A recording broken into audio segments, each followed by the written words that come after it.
Hello and welcome back to another episode of Reach Your Happy with Laura. So today's topic is about sharing shame.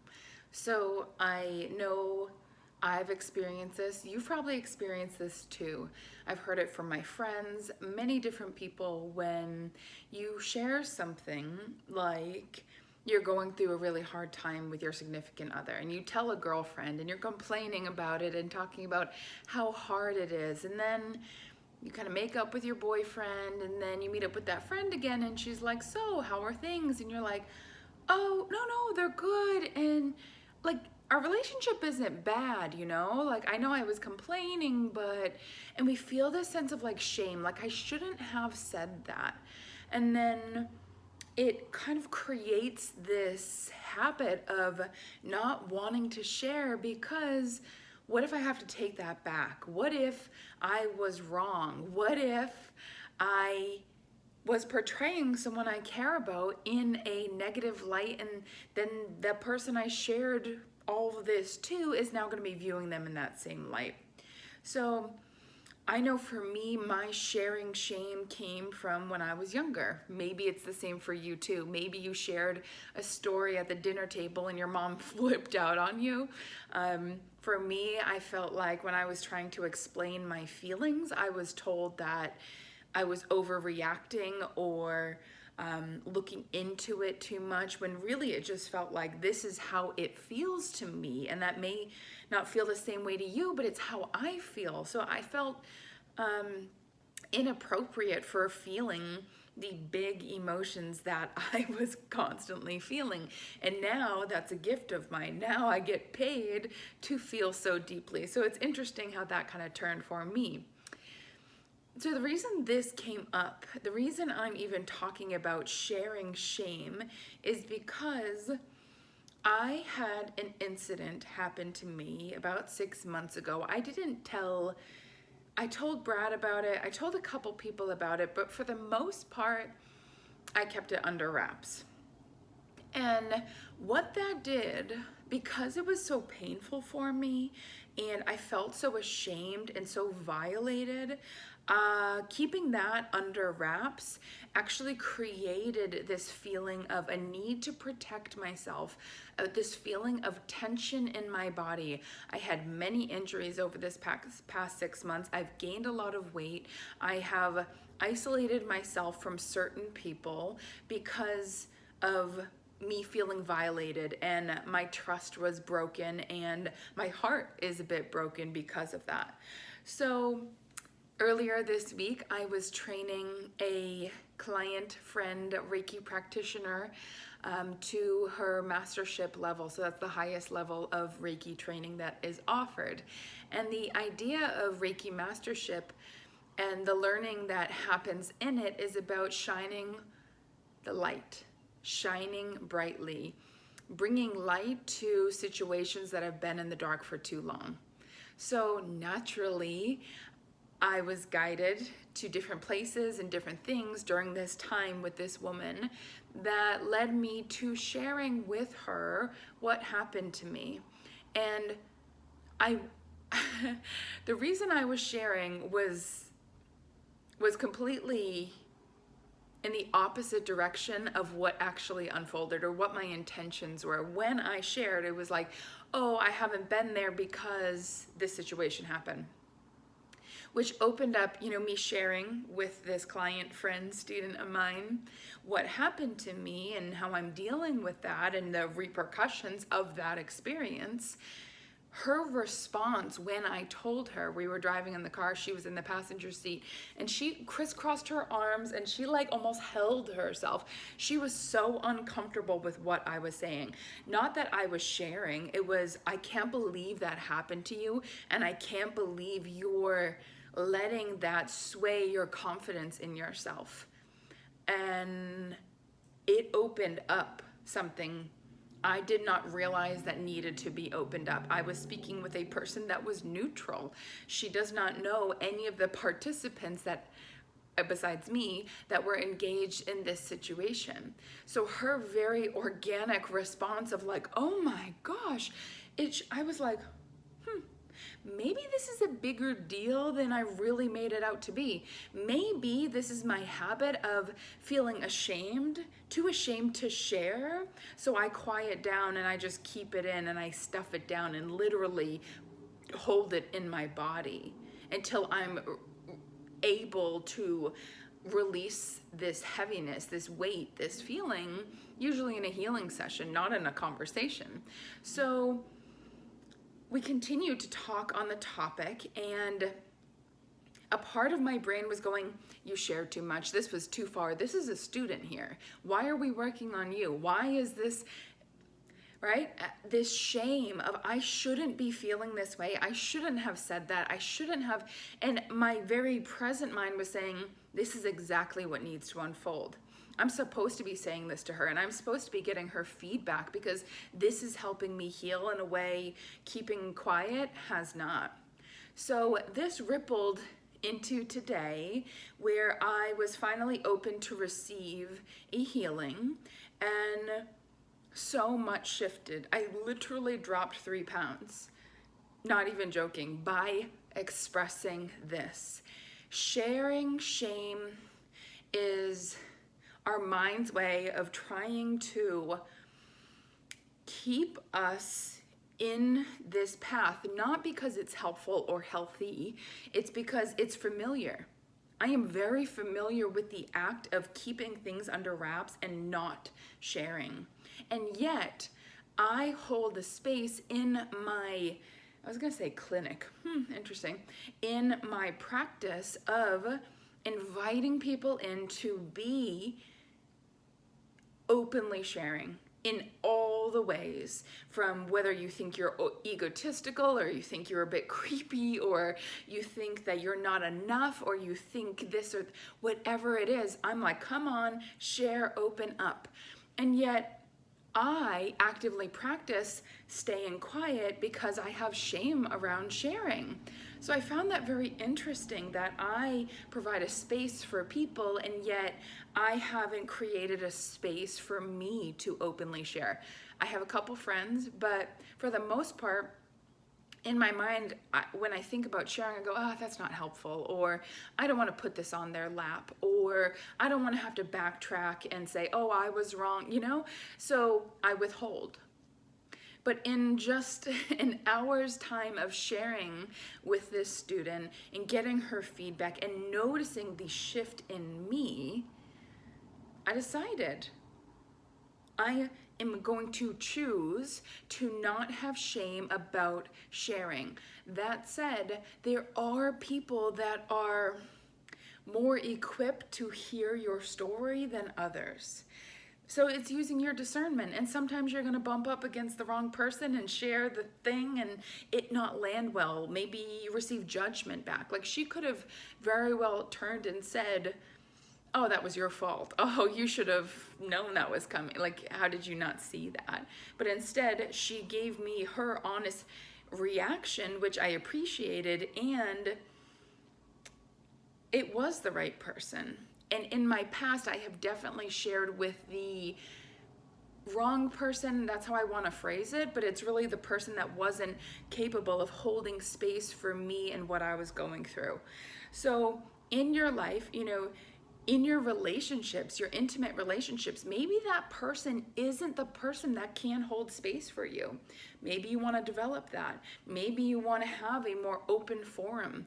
Brad and I got in an argument yesterday, and after all this opening and sharing and releasing of shame that I experienced what I did, and it's okay to share, it's okay to be upset, to have more weight on my body to protect me because I was feeling terrified really of the world. This argument with Brad and I was so present. I wasn't like clenching. I wasn't fighting back. I was fighting back. I wasn't lunging. I wasn't trying to attack. I kept telling myself, keep settling, keep in your body, stay present, release your shoulders, get present with what he's saying. And then in the act of asking myself to remain present, I heard, oh, I don't feel heard. And he doesn't feel heard. And our whole issue right now, what we're arguing about, is a miscommunication. So not being heard is just what's going on here. And so I said to him, you know, I made a point, and I said, and he went to make his point, and I said, wait, can you stop for a second? And he was like, you know, oh yeah, I'll stop right before I'm supposed to make my point.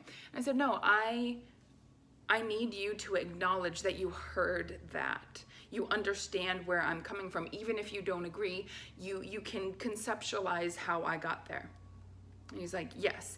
And my part, and I go, yes, I hear that. And I totally understand why you feel that way. And we're both in this miscommunication bubble. So this willingness to have a hard conversation, to not feel shame in sharing that I don't feel heard. I kind of felt like I was some like, you know, TikTok video of like, I don't feel heard, I'm triggered, where, you know, that's a real thing, okay? I'm not making fun of those words, but we sometimes get on this like trend of like trendy words, mindfulness, again, being triggered. And when I was saying like, I don't feel heard, I was like, oh my gosh, I'm using that improperly. And that's my mind judging me. It's judging me, saying, you should feel ashamed about this. You quiet down, Laura. Present, very conscious, awake Laura. Shh. We don't do this. We don't ask to be heard. We don't ask. We stay quiet. We just suck it up. We gulp it down. We act we're okay, and then we soothe ourselves later when we're alone and we can cry up in a ball. And it's like, you know, my partner doesn't want me doing that. He doesn't want that. He wants me to be the open book, because that's who I truly am when I feel safe. So, you know, we got to a great place with that. Then later, we were cozied up on the couch, and I had said, you know, I have a big sweatshirt on, and I was like, I feel really vulnerable right now. Like, just FYI, I feel vulnerable. And he didn't question why, what's going on, what's the problem? He was, and I know I'm so fortunate to have him. Let's preface that by saying this. He's a blessing in my life, and I needed to instruct him. I feel vulnerable. And he's like, let's get you a blanket. Let's put a blanket over your legs. Does that feel better? Okay. And he was just so respectful of my boundary. But how many times are we not saying, this is what I need? This is how I feel. And sharing with the person that is open to hearing that. So sharing shame, you know, like I started with, you go through something with your partner and you share with all your girlfriends, and then things get better and you're like, oh shit, I gotta update them, don't I? No, you really don't. It's your life. Your support system is there as a support when you need it, and when you don't need it, they can just go on their merry way. And likewise, so what could be added to relationships that could be really helpful is, I am here to listen to you, whether you're venting, whatever it is, whether you want my input, I'm here for you. And I'm gonna try my best not to pass my judgment on your relationship, because this is one single conversation, but you guys have a million moments a day. So who am I to judge? I can't. That would be really unfair to all parties involved. Think about court and the things that they go through, the layers that they go through to try to find justice. So I can't jump to conclusions. I can have opinions. I can think things, but that doesn't mean that's my place to then hold that against my partners. My friends' partners, if they complain about it. No, it's just, I'm a safe space for someone to air things out. And in airing out my pain, I didn't do anything about it. I just talked about it with a safe person that was able to hold space and give me some perspective and remind me that I was violated. And my tendency is to see good in the world. So my reaction was, oh, they must be hurting. So therefore I can't feel violated or hurt or scared or angry. Just sad, because they're hurt, and that's what hurt people do. And she was like, yeah, you can feel all that and you experience that. So let's not neglect that. Let's not write off what you experience because you're feeling some shame around it. So shame, sharing shame, shame sharing. Say that 4 times fast. Shame, sharing, sharing shame is normal. We are told, don't you swear, don't you this, don't you that. And even being around my nieces and nephews this weekend, my niece asked me a couple times, she's like, can I swear? I'm like, yes. And her parents, they give them, I'm not crossing a boundary with their parents, it's okay. Of course, don't go out in the world and be in school being like, oh, fuck. But you can, the word she said, she was like, I freaking, and I was like, oh my gosh, you think that's swearing, so cute. But we have these things, these things that feel shameful to us. If we fart, if we burp too loud, if we slurp our drink, if we slouch, if we have a booger hanging out of our nose, if we, I don't have makeup on today. Some people could be like, ooh, Laura, you should put some makeup on, all these ways that we feel shame because one time my mom said, that's inappropriate. Maybe it was about going to church that looked inappropriate, not just for like a Sunday day, So as children, we blow things out of proportion and we apply that as like a general rule to life. So in the areas in which you feel shame, taking some time to look at it. How is this showing up for you? How does shame show up for you? Do you hide? Do you not share because you feel shame in sharing? Or have you regretted sharing because you feel ashamed that you're still with him? You're still doing that thing you do. You're still binge eating. You're still whatever. Like, shame, the most wonderful remedy to shame is bringing it to someone and you're going to be guided to that person. Maybe that person's me, maybe it's your very best friend, maybe it's your cousin, maybe it's your distant cousin that you don't have to see every day, that's helpful. But there is a way to transmute shame, and that is by giving it space, holding yourself in the knowing that I feel this way and it's okay. It doesn't matter what anyone else's perspective is on it. I feel this way, so therefore I can feel pain. I can feel violated. I can feel this way and it's okay. I do not need to be ashamed of how I feel or how I'm showing up in the world or what I've done, like my weight gain because of this violation. I have felt so ridiculous about it. It's like, Laura, seriously? You're eating right, you're exercising, but you intuitively know this weight is about protection because the rug got pulled and you are really fucking afraid.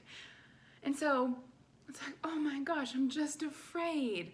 Okay, all right, that makes sense. And just acknowledging and being with myself and then being open to a healing 2 days later to help continue to shift and shed this energy. So I hope this helped. I know sharing helped me and I am shifting my relationship to sharing. And I hope that you can take a step in that direction if that's what you feel called to do. So much love to you and your path and whatever shame you experience. I love you. And it's okay. I will talk to you soon. Bye-bye.